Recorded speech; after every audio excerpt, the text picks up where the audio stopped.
Come on now.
Oh, you're not seeing me? Screw it. Back in your life like round ball in March going through baskets. This is the Educated Ignorance Podcast presented by Bryant Beal, Keller Williams, Midwest Partners. Welcome in. I was not ready, and I did not have the correct thing up, so the intro was a little bit wonky compared to normal, but that's fine. We're here. It's March. A day late, dollar short, but we're ready to rock and roll. I didn't even have a good line for today, but it's okay. We're rocking. It's that time. It's conference championship week. Who am I? Why do I sound like such a filthy casual? It's champ week, baby. My second favorite week of the year. Behind the opening weekend of the tournament. It's this weekend. It's because of how great these games are going to be while conference tournaments are on. And yeah, we're here to discuss it. We're here to break it all down. My name is Joe Winkle, as always, your boy Joe the Show. Joining me is my good friend, the Gotham man himself. We're going to get him a little gold and black golden ticket Batman mask or something. It is Danny. I'd have to wear that with my Westbrook Akine jersey. Yeah. My Are you going to get a Westbrook Akine jersey when he signs somewhere next year? Did I tell you? A fun little story? I think I forgot to tell you. I at work, working at the airport, at the international airport, we see a couple like former athletes and like current athletes. I ran into his name's escaping me right now, but a Tennessee Titans, Jerome Baker. Yeah. And so I told him I was like, yeah, I watched a lot of Titans games this year. And he was like, oh, are you a fan? I was like, no. And I was like, I'm a big fan of one player on your team. And he looked at me and he goes, did you also? He's like, you're the fourth person that's told me Nick Westbrook Akine made you money this year in the last 2 weeks. People knew. They all know. Everybody knows. It's like that TikTok. Yeah. He was maybe that's who the Bears are going to sign as their third receiver for this year, and I'm going to love it. It's going to be great. Watching him just dunk on dudes. It means I root for the Bears. Life comes at you fast, my friend. Speaking of Bears, we'll have that. We got more news coming on that. The Justin Reed signing. Just Saints now, right? Yep. Yeah, football has been footballing. They're going all out on the defense this year. Chase Young, restructured Honey Badger. Going to be an interesting team. Congratulations, New Orleans. But unfortunately, we still have Derek Carr on your 3-win season. This is not a basketball this is not a football conversation. This is the basketball one, and I'm excited for it. I want to thank everybody hanging out with us. It's Champ Week coverage. We're pretty much, almost a full week into it. Obviously, last week was when around middle of that last week is when all of the mid-major brackets started to get hot. So we're going to talk in. Today is the first day of the high major brackets getting going, ACC and Big 12 tournaments going. We've already had some, I mean, throughout the entire weekend, in conference tournaments, in like the final regular season week, Saturday was insane. When you think of some of the finishes we had, what we had the we had the St. John's win over Marquette. We had the Alabama win over Auburn. Both of those games were nuts. There was another buzzer beater, I think, too, on Saturday. I just can't remember the game. And to go along with, some of the crazy outcomes we've seen in some of these conference tournaments so far, some good games. Like, I don't know when we're going to talk about all these, but I know the like Navy knocking off the number 1 seed. Our armed forces play basketball also. They're not just football schools. Delaware, the run they're on. We're all Delaware. We're all Blue Hens tonight, hoping that they can go 5 for be the third. They're trying to tonight become the third team in the history of the sport to win 5-5 and punch a ticket and win their conference tournament, which would be really cool. So yeah, a lot of we already have our our Cinderella team. Sorry, every year it's a team with a goofy looking white guy. We got the kid from High Point mean mugging, looking like he ate a bunch of sour candy. Yeah, multiple teams making their first tournaments, High Point being one of them, and they did it in spectacular fashion with an incredible comeback and then just dominated in the second half against who was that? That was Winthrop, I believe. Yep. So, yeah, a lot of fun things going on right now, and I'm excited. We're going to talk about all of them. And yeah, let's get it started. So let's open it up. I want to start where do you want to go? What have your thoughts so far been on the first week or so, or 5-6 days of Champ Week, and what are you looking for the most as we kick into high gear with all of the conference tournaments now up and running? I think with a lot of the mid-major schools, I know that's ones a lot of people try to look the most at because they're usually automatic bids. It's do or die from the minute you get into the tournament, and those are usually the upsets, the big Cinderella stories. A lot of them, we kind of there was a lot of them. There was these kind of outlier-ish games, and there was like a little overhead of like waiting for the other shoe to drop for a couple of these schools that got upset. And I think that instead of getting exposed in the regular season, they got exposed now. I think the one that worries me a bit that a lot of people are going to be high on is Drake. Just because it reminds me of Houston, where it's this defensive, slow-minded tempo where it's great until your shot's not falling. And then it's a problem. This is going to age poorly. I'm praying Illinois draws them in the first round. If they get a fast-paced team or just a team that shoots early in the shot clock, if their shot's not falling, they're getting blown out by 20. And that's someone who's been tailing Drake, has been a big Drake fan all this year. I think if their shot's not falling in the first round, they're going to get cooked. Yeah, but I will say when you look at the conference championship week, looking at it from that aspect, I mean, the bubble right now is – when was the last time you can remember a bubble this week? Because it's bad. We're considering that people are going on national television to – listen, I understand brand warfare matters, but people are going on air to twerk for North Carolina to make the tournament, and their resume is – abhorrently terrible. So I believe, in my opinion, this bubble's awful.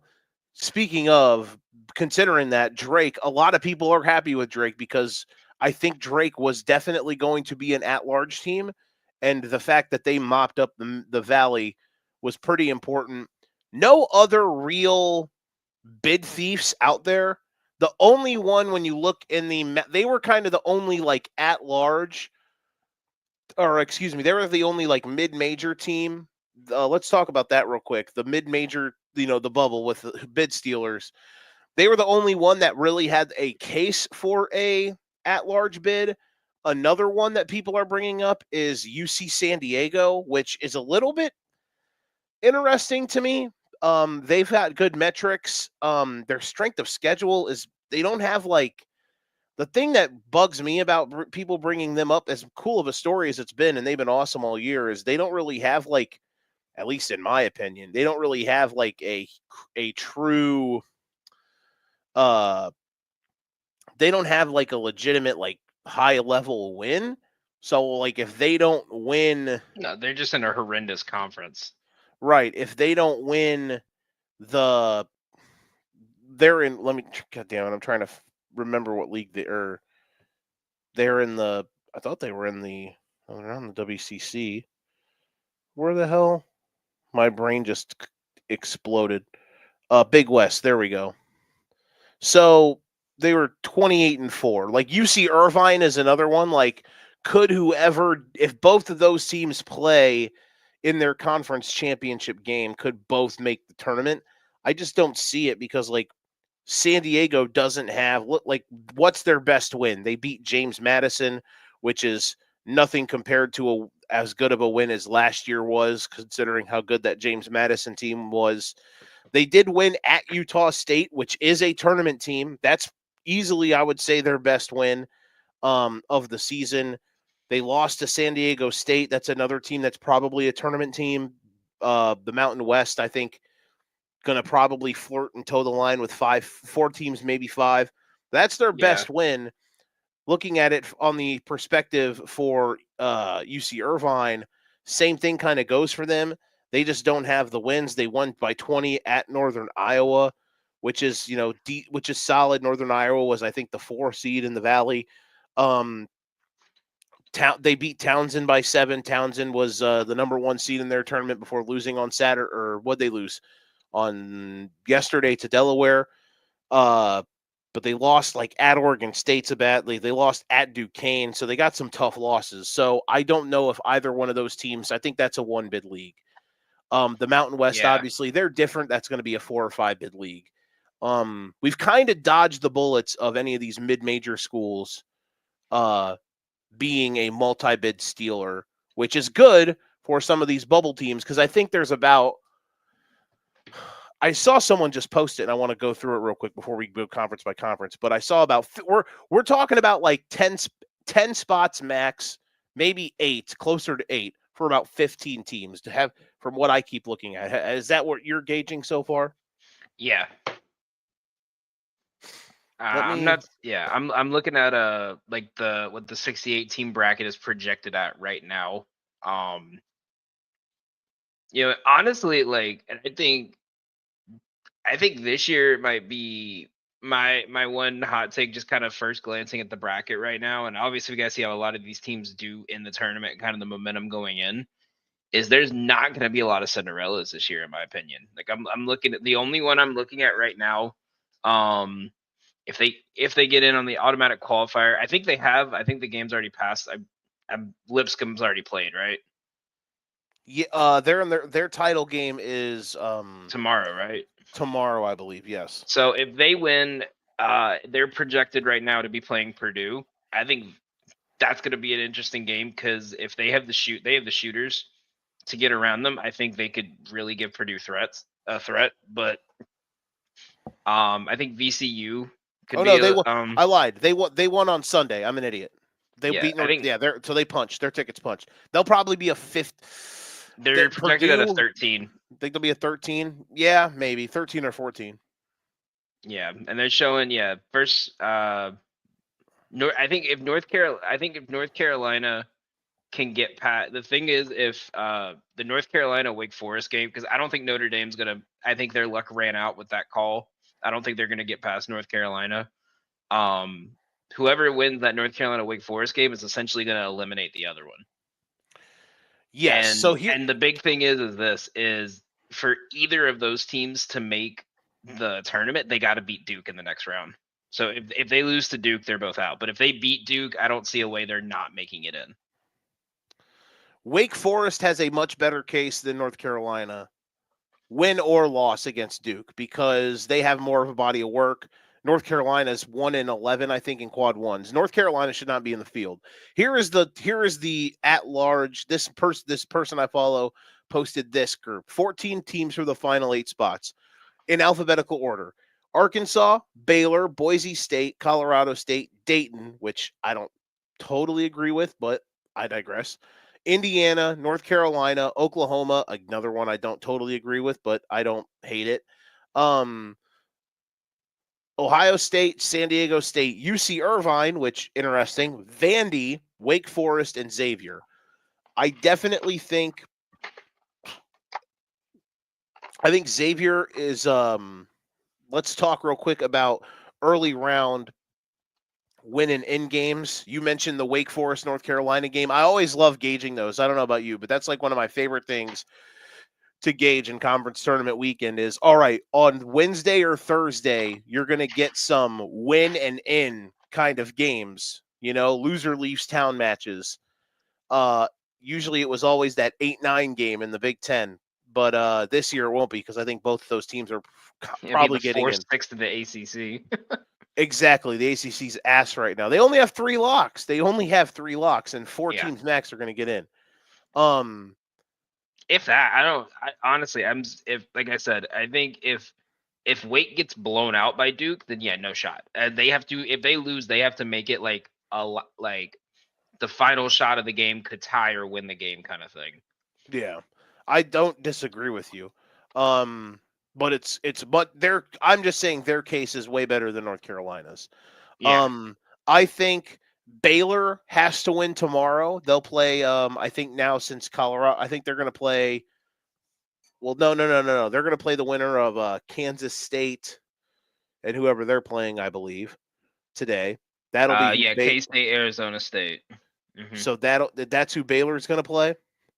Yeah. So that will be, and that game starts at 6. So yeah, whoever wins that game is who Baylor's going to end up playing. I think Baylor has to win tomorrow to be a lock, so they're kind of a win and in situation. They'll be really close. Arkansas plays. So the crazy thing here is, I think Arkansas, if I'm not mistaken, plays Vandy in that first round game. They play South Carolina. Or South Carolina, my bad. Vandy plays Texas. Sorry, I'm an idiot. Mm-hmm. Oklahoma plays Georgia. So these are all tomorrow.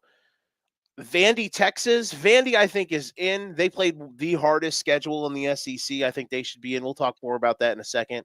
Oklahoma's a team that I think they have to win. Georgia, I think, is in, but Oklahoma's got to beat them. And then Arkansas, I think, definitely probably locks them into the field. Teams I think for Oklahoma, like I think it's a same situation for me, like that Wake's in. If they get blown out by Kentucky, the win against Georgia is not going to matter. Potentially. I don't disagree with you, but I want to table it for a second. Let's go. Let's start working into these leagues. Let's start real quick with the easiest one. Let's start with the and another conference that is happy that is, another conference that did a job, like a favor for the rest of the bubble, is the WCC, because the most impenetrable conference championship game in America is the WCC title game, because it's now that BYU's gone, it is Gonzaga St. Mary's locked every year. So that is no Santa Clara getting clipped by Pepperdine on Sunday. Just absolutely wiped off the face of the earth any chance of a bid stealer coming out of the WCC. So 2 teams coming out of the West Coast Conference should be all we end up getting. I would be completely stunned. I can't think of another team even close to getting. Yeah, San Francisco. I would be shocked. Maybe they got if they had beat Zaga, then yes, I think they would be in a bubble team. But no, They were just that fun team that we're always going to remember them as like one of the best teams to not make the tournament, and it's just because like they used to upset everyone or you used to think you could go in and beat them, and then they covered the spread every single time. Like, they played like one of my favorite tournament games ever randomly in the last 5 years, which was them and Murray State, the year that St. Peter's made the Elite Eight, and then Murray State beat them, but then Murray State got beat by St. Peter's. Let me pull some stuff up here just so I can pull up these bracketos. All right, ACC. Let's start there because it's be real. It's the easiest one to go over. Um, it just is. It's not being mean. It's just being factual. We're gonna go through the high majors. We'll touch on some others maybe and then get out of here. Yeah. So the ACC, Duke versus the field. I think we both agree there's only 3 teams that are a lock to get into this field. By the way, if you're watching, thank you for watching. If you're watching on Twitter, like the tweet, retweet. We really appreciate it. Reply who your who are some of your biggest best either best bets for this week, some of your best picks for maybe if you have any cool good futures, lay them out. Let us know your thoughts. I got a nice little filthy future prop a buddy of mine sent, or a future parlay I'll give out at the end here that my buddy sent me. Let's go. So I think Duke, Louisville, and Clemson definitely obviously all locks. Duke battling for the 1 seed overall. Where would you have the number 1 overall seed right now between those 2 teams? Between what, Duke and Auburn? Yes. I would say Auburn, just for me because of the fact that the SEC is a much tougher conference than the ACC. So even with their losses, I mean, obviously losing to Alabama gives them like 1 extra loss. It's probably not the best to have in their books. But their conference as a whole is so much better. I mean, look at how many teams the ACC is going to be sending versus the SEC.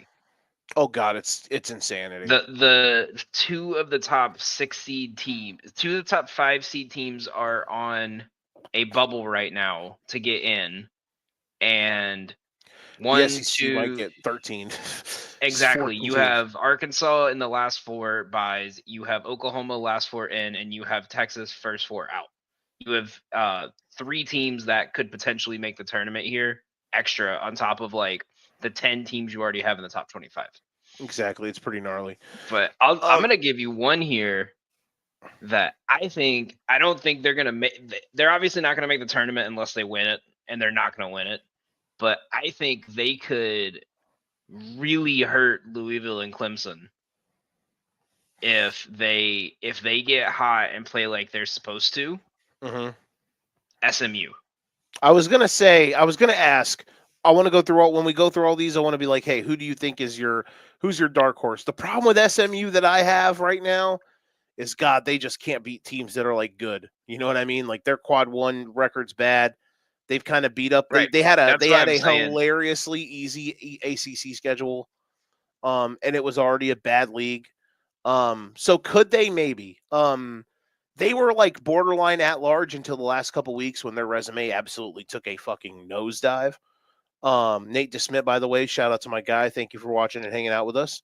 Yeah, that's a tough one. I agree with you. But I think they're going to make the tournament, but right now, where's Clemson sitting at? You got Clemson at a 3 seed right now. As you can tell, Lydia just got home. You have Clemson sitting close to a 3 seed right now. In the big dance. If they get beat by SMU and Louisville gets beat by SMU, I don't see them, either of them, maintaining a top 5 spot, top 4 spot. Potentially. I think it's on the board. Is SMU then if you had to pick, this is the one conference that I would not pick somebody to actually be a dark horse, because I think this is the one conference tournament that's going to be pretty chalk. They're going to be my NC State. They're not going to win it, but it's going to be fun to watch them if it's clicking. Yeah, that's fair. Hey, don't count out my boys. I'm just saying. They just beat SMU. They just beat SMU on Saturday. Yeah, but how many times so far has the team that's won the last game of the season lost the tournament so far? They're 0-3. Was it? Oklahoma State beat Cincy, and then Cincy cooked them by 20 today. I mean, listen, those are these are we're talking about some bad team. I mean, listen, Florida State's not good, so I think whoever wins Florida State, SMU could give them a run. I think the only thing you have for Florida State is Leonard Hamilton's last tourney.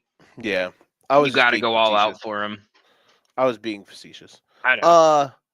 Championship game. Well, real quick, game you're most excited for in this tournament if it matches up, title game winner. I'm going to say Wake Forest Duke because I think that's going to be a full game of desperation. I think that's going to be one of those games where we see both teams. It's going to remind me of like Celtics Cavs game 7 when it was LeBron Tatum and it was like 25-20 at halftime because no one was hitting a shot, and it wasn't like bad defense or good defense. It was just no one could connect. Mm-hmm. I think that's going to be a game we see North Carolina go all out. Wake Forest is going to be like trying to grind out something. Also, just because my co-host on the Golden Ticket Show is a UNC fan and I'm a Wake Forest fan, so I got a lot of shit talking for that one. Hey. But it's. I'm gonna throw a little sneaky wrench out here because I don't want to go chalk and say Duke. I'm gonna go Clemson. Okay. Wins the tourney because I think we saw it a couple years ago. We saw it last year where the team that was the guaranteed consensus winner was about to go was already pretty much locked up a number 1 seed. Didn't really care about the ACC tournament and got and they got beat. Clemson has a lot to play for, so I think Clemson could pull it out. If it means you're not you're not wrong. 2 of the last 3 years, we have had a bid thief from this conference get hot. 2022, Virginia Tech won 4 games in 4 nights to, I think they were the 9 seed, and ran the table and won the conference tournament. And then, of course, last year, I mean, one of the more memorable runs ever.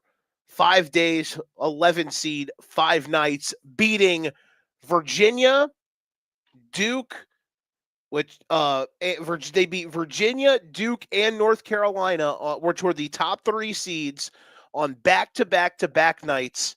NC State to win the conference tournament and then make a run to the Final Four, which was just absolutely insane. Yeah, I think that's where we see Clemson. I have Clemson kind of projected as a very sneaky Elite 8 team.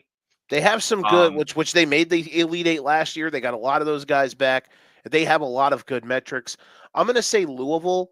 They're playing well. I love Pat Kelsey. I love what they've been able to turn around this year. Louisville's going to make the title game over Clemson. I think Duke's going to win it. I can't pick against Duke right now. I don't know if I'm going to pick Duke to win it all, but I just can't pick against them, especially after watching the Illinois game. That was the game for me that convinced me that, yeah, I can't pick against those guys.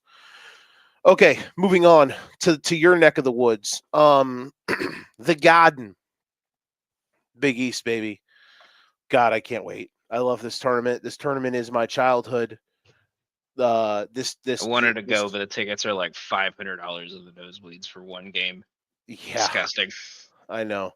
West Virginia making runs back in the mid-2000s. Syracuse, UConn, 6 overtimes. Johnny Flynn. Cardiac Kemba. Oh, this tournament is literally my childhood of why this is my favorite sport. St. John's has been a revelation. Rick Pitino, in my opinion, has been the coach of the year in college basketball. They have been amazing. They have partially flew by the seat of their pants by getting some insanely crazy wins, but they've also just been such a dominant force. I think this team could make an absolute run in the Final Four to the Final Four.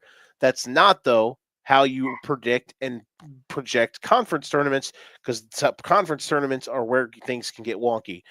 I think Xavier.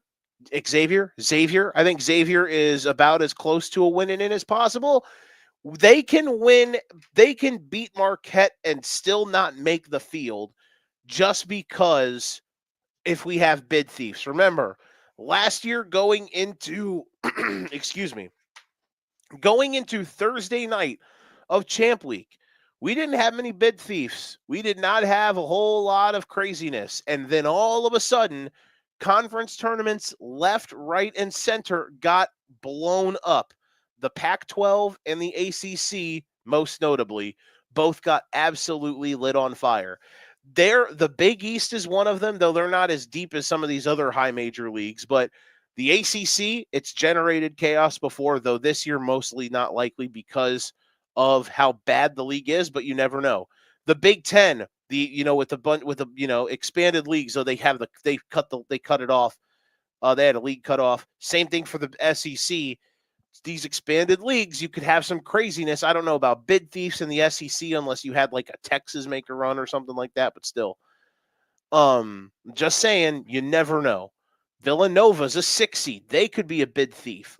Their draw isn't terrible, depending on which version of UConn shows up. I think they're going to be a bid thief because especially where Dan Hurley said half my team is in the transfer portal, everyone's 1 foot out the door. They are not going to care.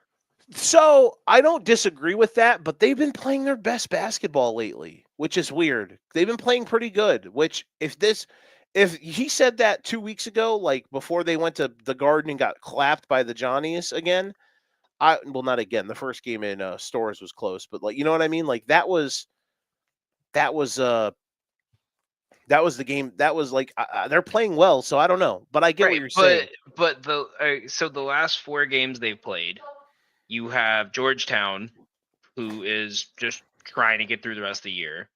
You had Providence, who has been very disappointing. Your biggest game was Marquette at home, which, I mean, in my opinion, unless you were playing a top 15 team, you should not be losing a game at home. And we saw that from pretty much everyone this year in the Big East. You don't lose games at home in the Big East. No. And then Seton Hall. So I mean, that's my big thing is for me, you have to treat the big, because at the end of the day, St. John's plays all their home games in this stadium. So you have to treat this game like it is a road game for everyone except for the Johnnies. And I don't know if you could trust UConn in a road environment. Lost to Nova. Lost to Xavier. Lost at Seton Hall in overtime as a 20-point favorite. Yeah.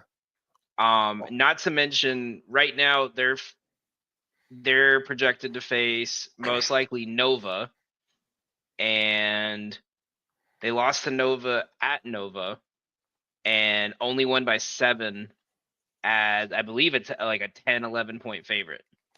Villanova is, because of their top end talent, Wooga Poplar. They have Eric Dixon, who's one of the top scorers. McNeely. In the country. I would say they are the favorites to be like, hey, this team's making a run. This team is going to have bid thief potential on Saturday night, playing in the final. I'm excited for that Xavier Marquette game on Thursday afternoon. That should be a doozy. I think Xavier. I can already tell you the semis. I can already tell you what the semis are going to be. It's going to be Creighton, Marquette, St. John's, and Nova. So you think? Okay. I think if you had taken Nova, Georgetown, or Butler and had them at the 6, they would beat Connecticut. Yeah, I genuinely think so. I'm not sold on Connecticut this year. The fact that you went from consensus top 5 at the beginning of the year to unranked is already a downswing. You got torched by the one team you needed to beat to prove your worth this year, to the tournament committee, to get a higher. Obviously, I think they're probably still going to make the tournament because it's UConn.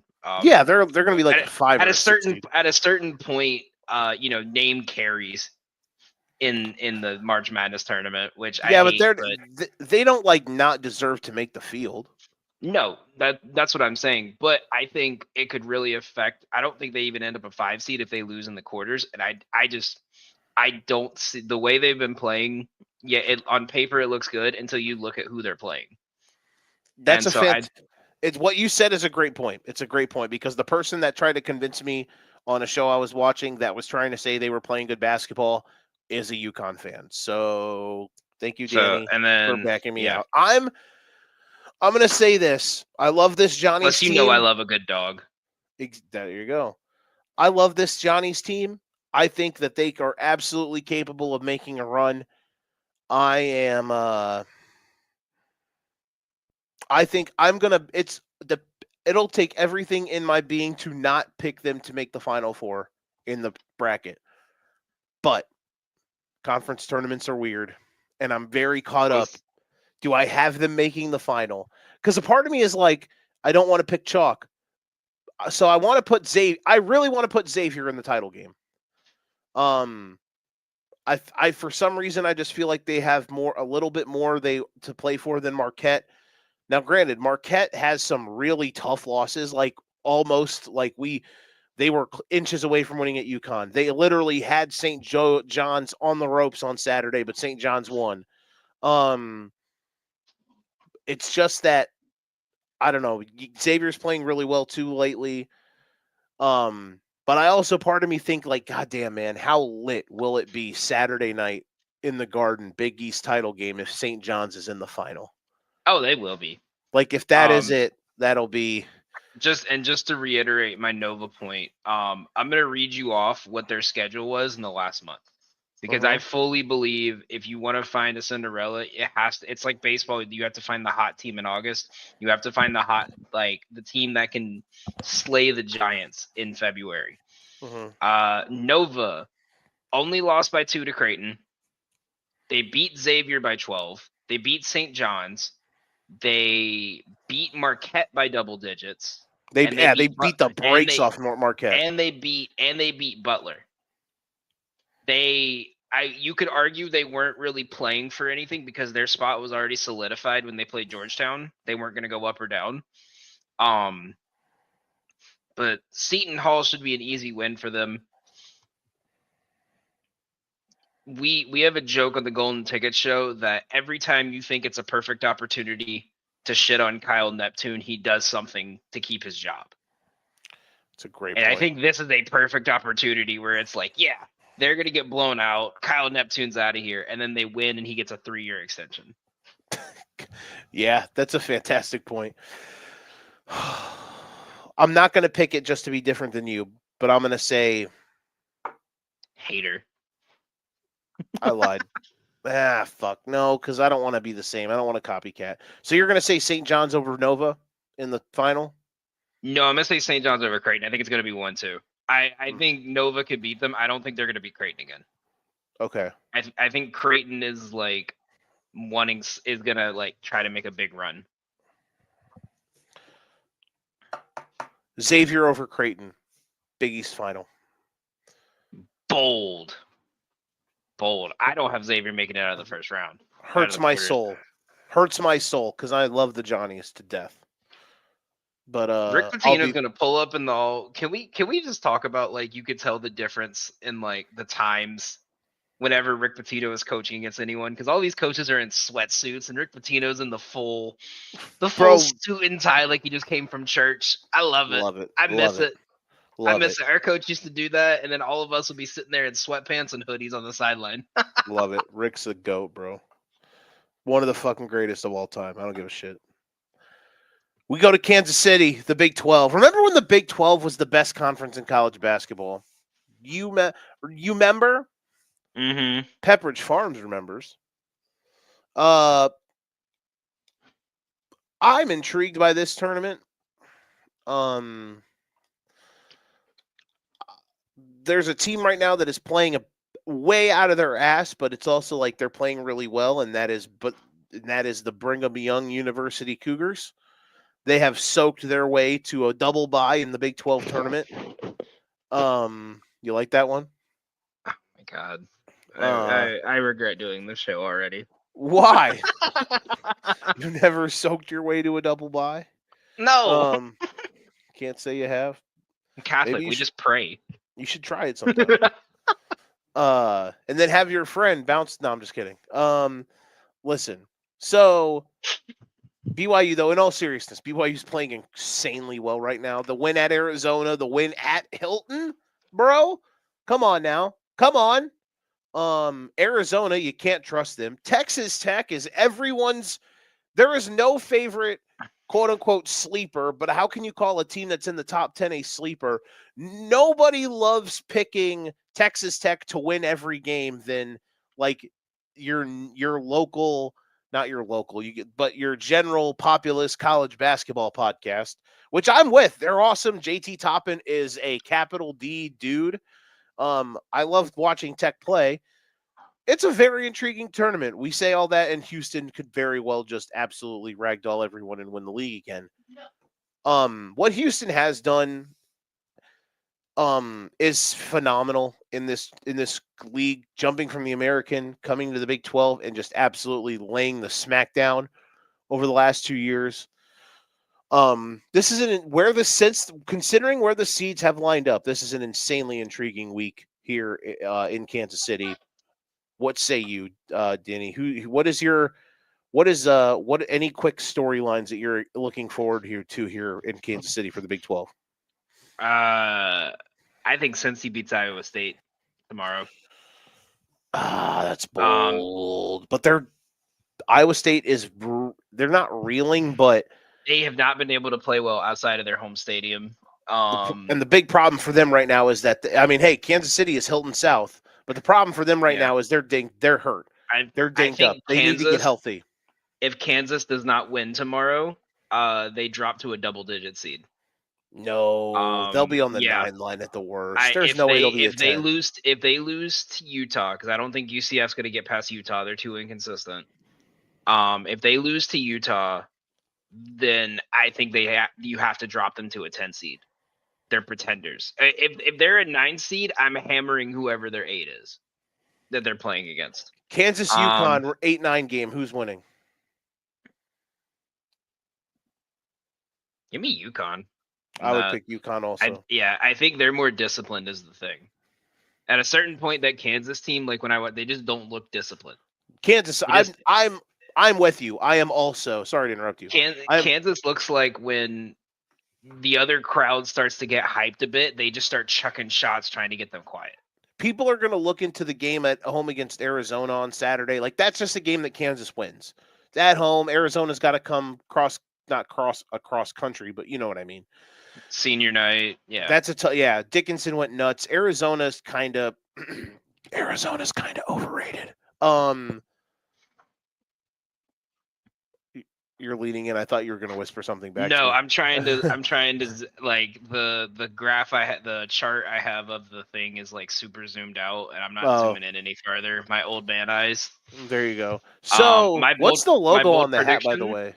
What's the logo? Is the Disco Turkeys. Nice. My local minor league team in my hometown, their alternate identity was the Disco Turkeys, and all the coaches wore Hawaiian shirts instead of uniforms. And they played nothing but because this is apparently this was a term for peacocks in the 60s. It was a disco turkey. This year their alternate identity is the Hooch Pooches. The Hooch Pooches. We have one. You're gonna have to come to New York. It's in Binghamton. The Mets AA is running as the Binghamton Spicy Meatballs one night. Hell, and they're only playing Frank Sinatra. It's all That's amazing.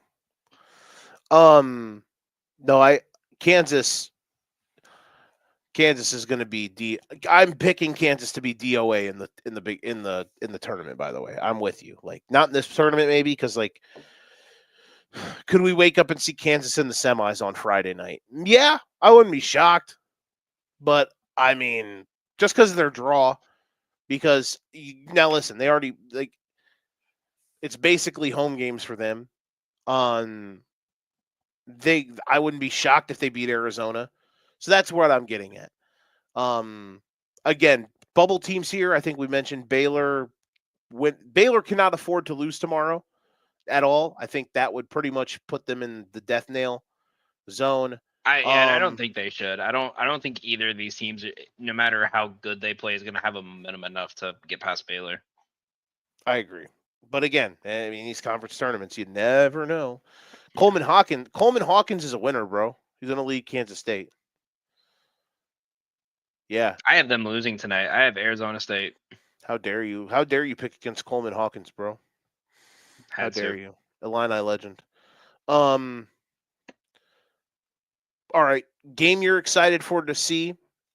Excited for it to see? Excited for is going to be the championship game when Texas Tech takes down BYU in overtime. Oh, I like that pick. I really do. I would say, because I think it's gonna happen in the semis.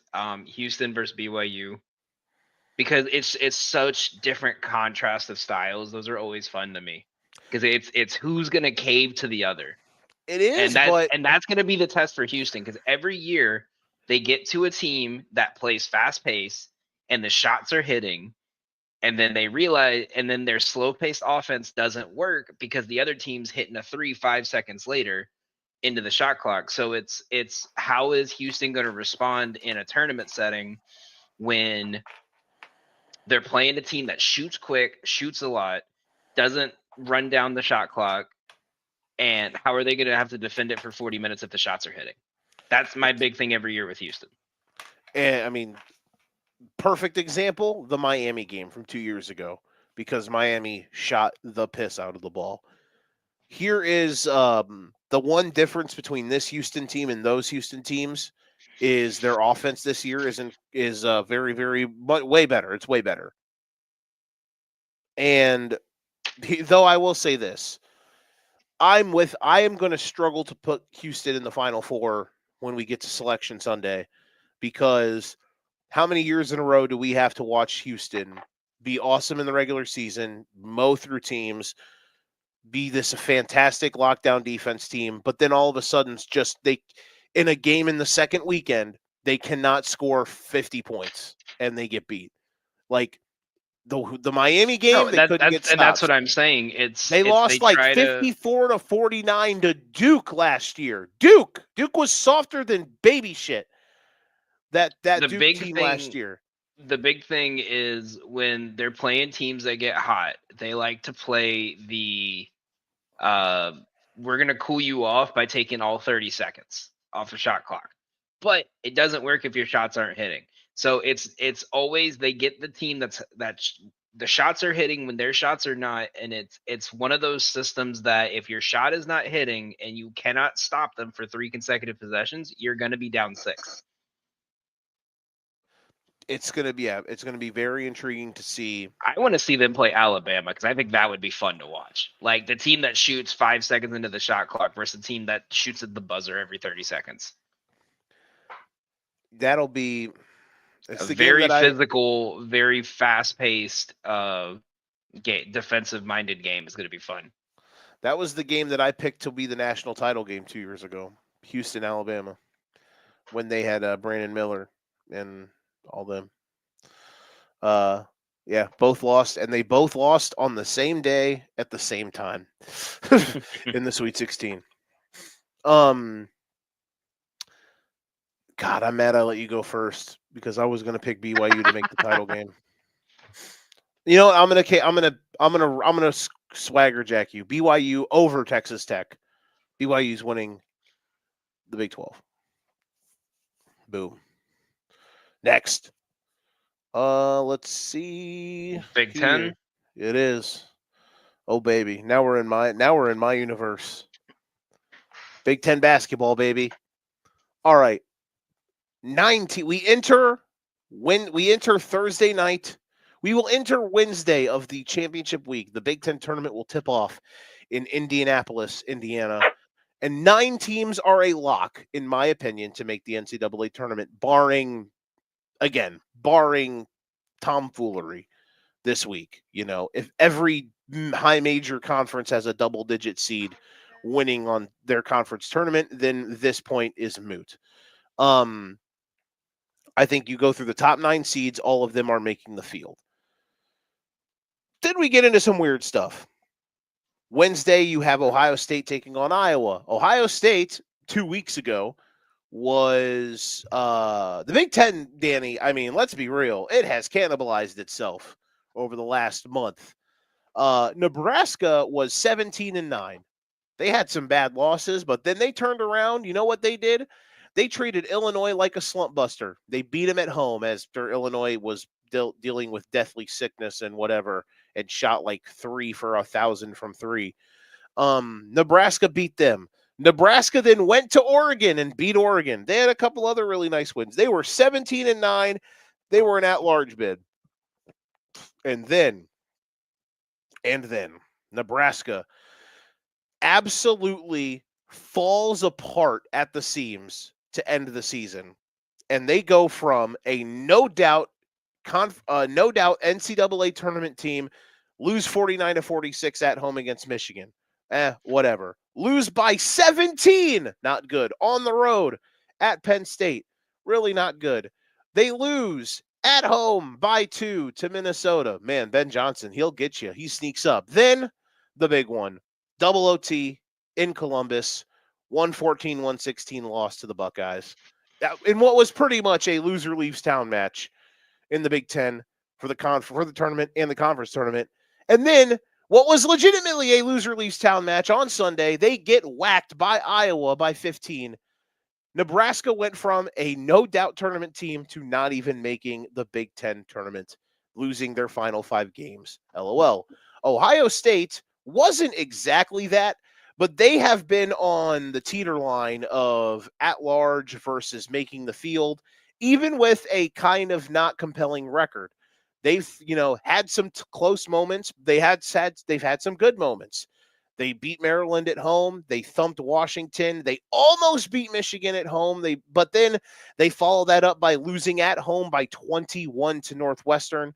They do go on the road out west and beat USC. They have that huge win against Nebraska, but they lose on Sunday, against Indiana to close out the regular season. All that to say, Ohio State has to win on Wednesday or they are not making the field. And then after that, who knows? But I think there's like 1 or 2 fun stories in the Wednesday portion of this tournament. I think Minnesota they started like 0-6 in the league, and then they just kind of came alive. There's teams that they would play that give them fits, but Ben Johnson's a fantastic coach. So my 3 predictions tomorrow, the winners are gonna be Minnesota, Iowa, USC. Main reason I'm on USC is solely the fact I've never seen a coach in an organization fumble so hard with getting the top 2 players in the country and then forgetting to put a team around them in one of the toughest divisions and conferences in college hoops. Let's say the roster sucks. Outside of those two, every shot looks like a heroic. Like there's no easy shots even early in the every shot looks like it's like I have to put this shot up or the shot clock's going to go off. Like there's never an easy shot. I don't think they make it out. I know we're a bit pressed for time. So my predictions in my We still got 20 minutes. 20 minutes. Okay. In my heart, I want Michigan State, Michigan. I want a rematch after that fight. Just because Izzo's going to fucking torch them anyway. But I have I'll do my semis for you. My semis are Purdue versus Illinois, Wisconsin versus Michigan State, and I have Purdue versus Michigan State as my championship matchup as of now. I want to see how Illinois does against either Iowa or Ohio State. I don't hate that because I don't think we got lucky on Friday, but because we figured it out in the final 8 minutes, we thoroughly outplayed Purdue. But just a bad matchup in a way because of how good Braden Smith is. Yeah, I think the big thing is Illinois is definitely going to win their first round matchup. Yeah, so that's the thing. Like they're going to treat it like a tune-up game. Like when you see the teams play the blowout guys in one game, and then they it actually gets close, and then they get chewed out, and then they smoke the next team they play. Like I kind of see that happening. Maryland's going to have an extra 2 days off. Illinois is going to have Thursday to shake off the rust. They could sneak in with enough motivation and win that. The one thing, so I would personally, out of all of those things that you said, when it comes to Wednesday, I would actually be pretty shocked if USC beat Rutgers. Rutgers is playing better lately, so that would kind of surprise me. It would not surprise me if Iowa beat Ohio State. Ohio State's not been playing well. Iowa is very hit or miss, and mostly miss. But listen, I mean, it's easy to forget that they lost. Their best player right now is currently hurt, and I'm not just saying that because I have pictures of him in a collage on my wall behind me.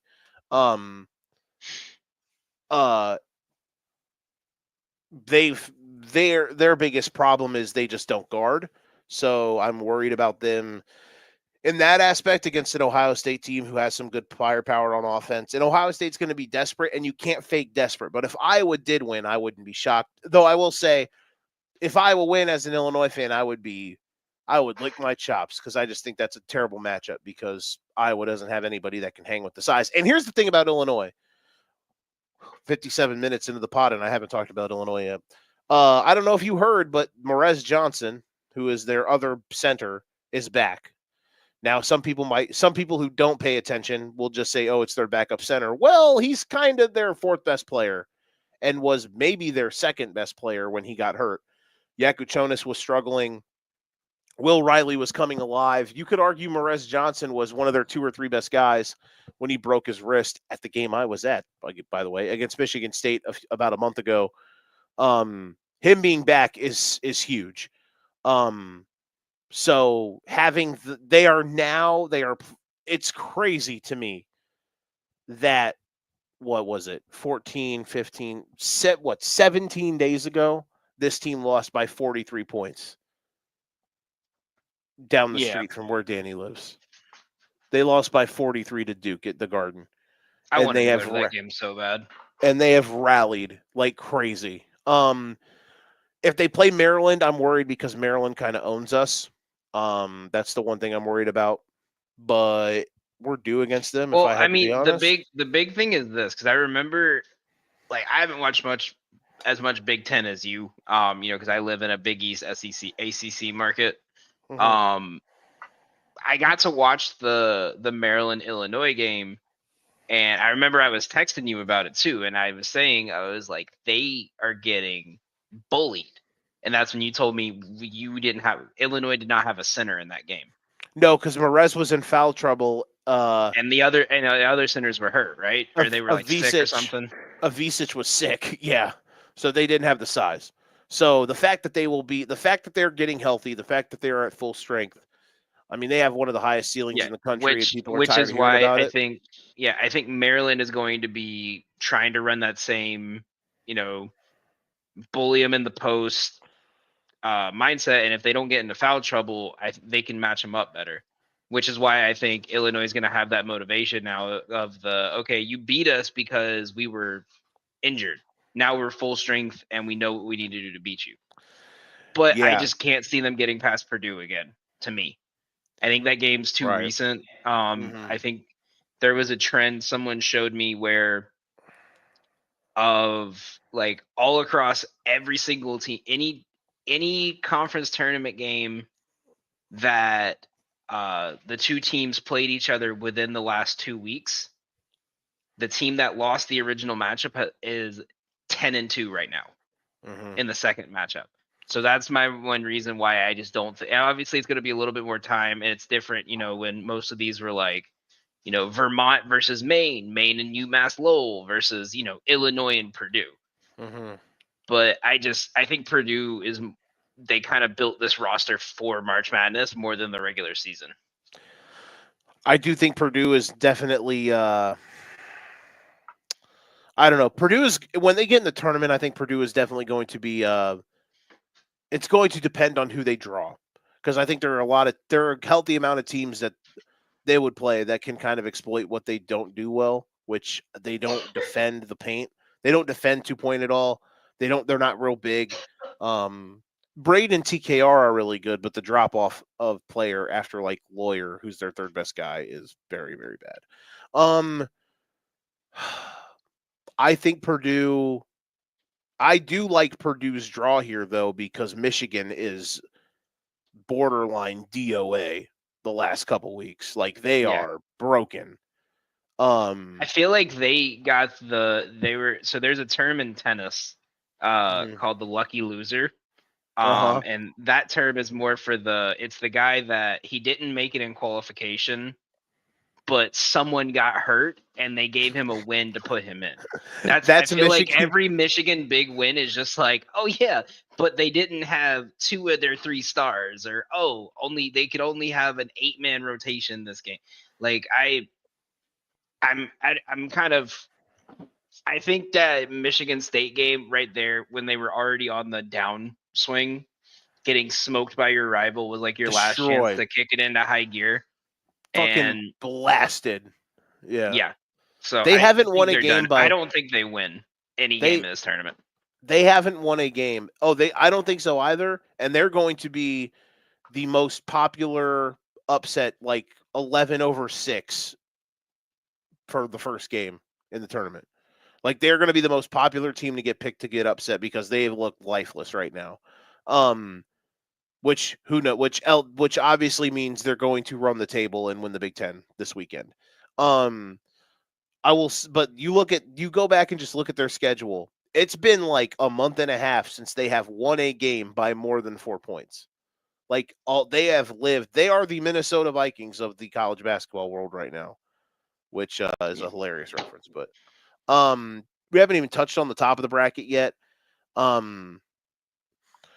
UCLA getting the double bye because Wisconsin lost by double digits at home to Penn State is peak Big Ten basketball, and it's hilarious.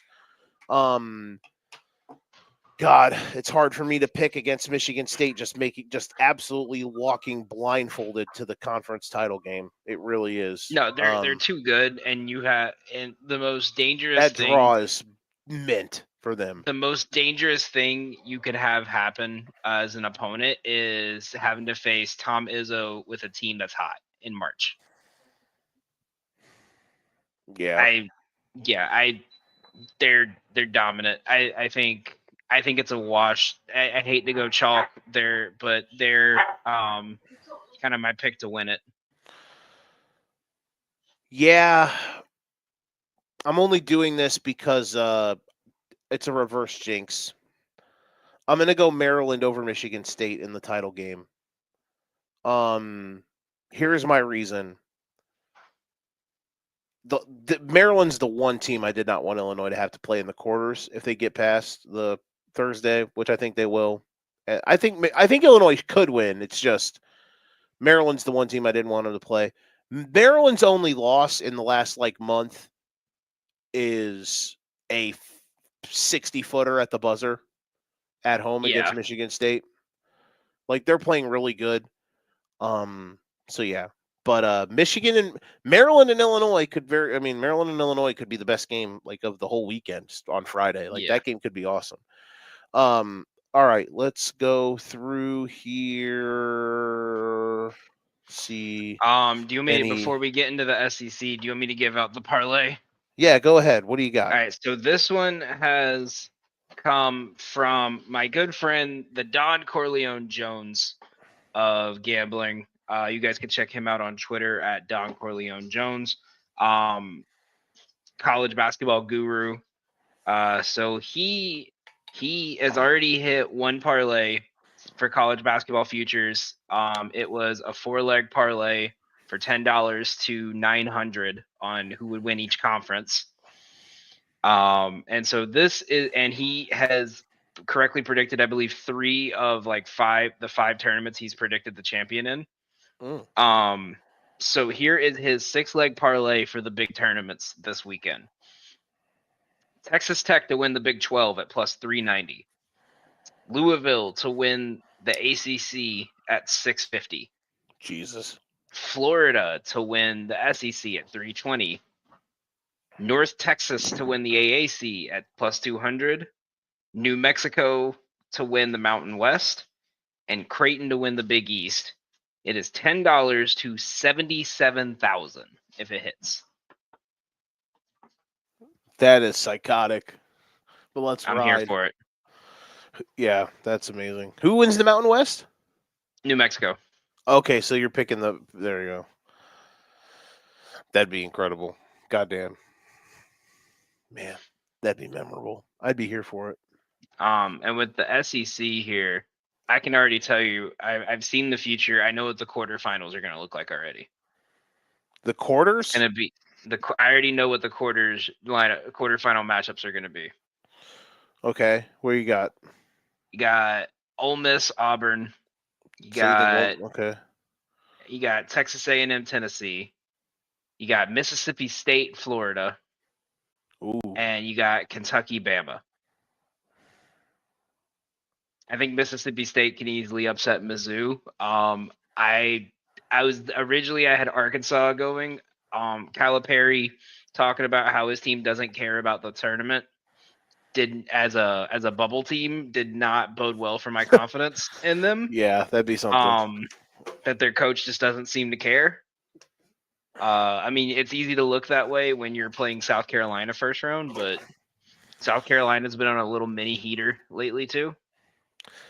I am expecting Arkansas to get to Auburn, which would be fun. Could you imagine 11 o'clock, 11 a.m. Central Time on Friday, Calipari versus Auburn in Nashville? Give it to me.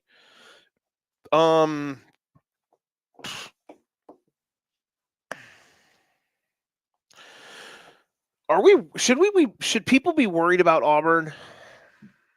I think so, but not as much as people are gonna like hit the panic button. Okay. I think it's a similar situation to Duke, but a little more likely to happen. We already have a top seed. There's no way they're gonna lose a top seed the way they've played this year. No, and that they could slip up to Tennessee or a Texas A&M. I kind of agree that I think whoever wins, I have Florida versus Bama in the semis. I really like whoever wins that winning the conference. Hey, breaking news. Your boys just got Nick Westbrook-Ikhine. You're kidding. Miami. Oh, damn it. I was really hoping you were going to say the Bears Now I got to get a Dolphins jersey. Zach Wilson to Nick Westbrook-Ikhine in week 4. Let's get it. Tua throwing up Crip signs again, and then BYU Bieber comes in. I have no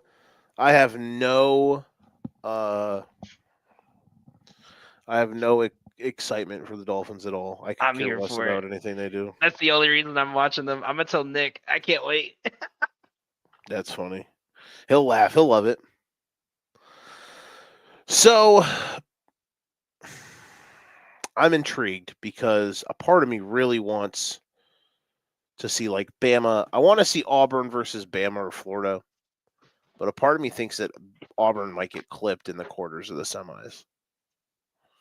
So, I don't think either Ole Miss or Arkansas has what it takes to beat them. That's what I'm saying. I think it's going to be whoever wins between A&M and Tennessee is going to be the one to take them out in the semis. So we going to get Tennessee versus Tennessee, Florida in the final? I would love to see that because we kind of got robbed of a great game with, half of Tennessee's lineup out and then Clayton getting hurt 5 minutes into the game. That was the second meeting, right? When they played in Tennessee? In Tennessee, yeah. Yeah, because the game in Florida was when Tennessee was number 1 overall, and Florida beat the brakes off of them. Yeah. That's what I want to see. Like, I think that's going to be a big game, and it could have seeding implications. I think there's a world where, gun to your head right now, 4-1 seeds on Sunday. You're muted. Sorry, crazy dogs in the back. I'm going to go Auburn. I'm going to go Duke. Agreed. I think you got to have Houston. And that's what I'm saying. I think whoever wins between Florida and Tennessee get that last one. Whoever, yeah, or Bama. If Bama wins it, If Bama wins it, yeah. I think if anyone in that top between Florida, Bama, I would even, you could argue maybe even I would argue if neither of them win it, St. John's gets the last one. Ah, man, I feel like they're too far back. I mean, I guess they're probably like but that's the thing though, is like if you want to look at like what arguably has been probably the second most competitive conference in college basketball out of the majors, it's been the Big East. I don't think I can argue having St. John's jump all three of those SEC teams. I think if none of those teams make it to the semis, then yes. I think if any of them make it to the finals, then you could argue it. I would say, yeah, if Auburn doesn't win and either of Texas Tech, Florida, or Alabama win, they'll get that last one seed. Mm-hmm. Okay, I think I agree with you. Yes, but you said Texas A&M or Texas Tech. I'm sorry, if Texas Tech wins it, I think Texas Tech. I think if Texas Tech wins it and Florida does not, then Texas Tech should get it. But if Texas Tech and Florida don't and Bama win it, then it should be Bama. I think Florida's a lock. I think the only one seed that is in play is the one that Houston has. And that could go to Texas Tech if they win it. Maybe. I doubt it. It's going to be an SEC team. It's either going to be Tennessee, it's going to be Bama, or it's going to be Houston. Right, that's what I'm saying. Or it's going to be St. Right now, Florida's already projected a 1. I think they're a 1 no matter what. Their resume is too good to not be a 1 So seed. I think unless you could, Tennessee just comes out and smokes them, whoever wins the Big 12 gets the last spot. You could argue that Florida should be seeded higher than all. You could argue that Florida's got a better number 1 overall seed resume than Auburn does. You could argue that about every SEC team. That's the thing. That's such a tough division. I mean, the fact that South Carolina went like 1-14, and like teams still had to prep for them, like they weren't going to go out and still drop 65, 70. Yeah, it's wild. Can't wait. All right, fun stuff at Ridgemont High. Any last pick? You mentioned the parlay. Any other picks that you're looking at? I got North Texas to win the American. I got Vermont to win theirs. I don't even know what the American East. Shout out Vermont. And then everyone can tell us how Vermont's going to win in the first round while we all pick against them because they don't win. You know what's funny is they don't win in the tournament. My boys from last year that killed me, the McNeese State. Dude. They play St. Mary's in the first. They're projected St. Mary's in the first round, and I'm fading them on spot. I'm not trusting them again. Yeah, that was bad. Because because Gonzaga was playing like shit, and we all thought McNeese was going to beat him, and McNeese got dumped, McHandled. So I'm looking at the projected bracket right now. Kansas is projected a 6. There's no. What bracket? Who are you even looking at? ESPN Bracketology. Kansas is not getting a fucking 6 seed. So if they finish at a 6, they will face the winner of Oklahoma, Indiana. Do you take either of those teams right now over Kansas? I'm not even going to fathom that because there's no way in hell. They're in the St. John's bracket. Right now it's St. John's, UNC versus UNC Wilmington, Kansas versus Oklahoma or Indy. Just for shits and giggles, I'm going to look at what this one guy who's on Twitter, like what he put for his last bracket. Wow. How on earth did Kansas jump from an 8 to a 6? Just because of that win. That's so bad.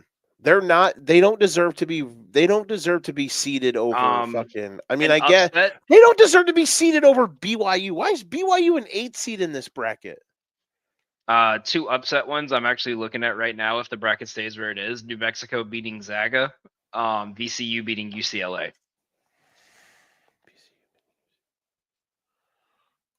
Could. Very well could. VCU's tough. UCLA, I don't know. They're weird to me. Very weird. So we'll see. And Can't wait Omaha beating Houston. If you want a 16-1, Omaha beating Houston. Let's go, baby. Now we're talking. Now you're speaking my love language. Because I wanted the Tommies. Yeah, but they couldn't. Yeah, I know. They weren't eligible. A boy could dream. I know. Next year. All right. That'll do it for this. We will be back Sunday. Hopefully, I'll be with them Sunday. Hopefully, Megapod. Friday, I'll be hanging out with them. Chicago Bears podcast coming soon. That's all I will say. When? Not exactly sure, but it's coming. I gotta figure out some logistics. Akine fan club are every Thursday at 8 p.m. Yeah, at your local. Your local Hooters. At your local Hooters. Yes. Yes. All right. This has been the Educated Ignorance Podcast. If you ain't got your game, you best pass the sticks. We'll see y'all later. Deuces.